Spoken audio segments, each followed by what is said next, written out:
কর্মজীবী নারী আজকে যে জন্য রাস্তায় এসে নামিয়েছে,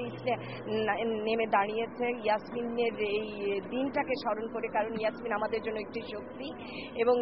আমরা মনে করি যে নারীর প্রতি যে রাষ্ট্রীয় যে উদ্যোগগুলো, সেই উদ্যোগ বিশেষ করে নারী উন্নয়ন নীতি, যা দিয়ে নারীকে নানাভাবে নারীর উন্নয়ন থেকে শুরু করে নারীর নিরাপত্তা, নারীর মর্যাদা সর্বস্তরে একটা জায়গায় দাঁড় করাতে পারবে,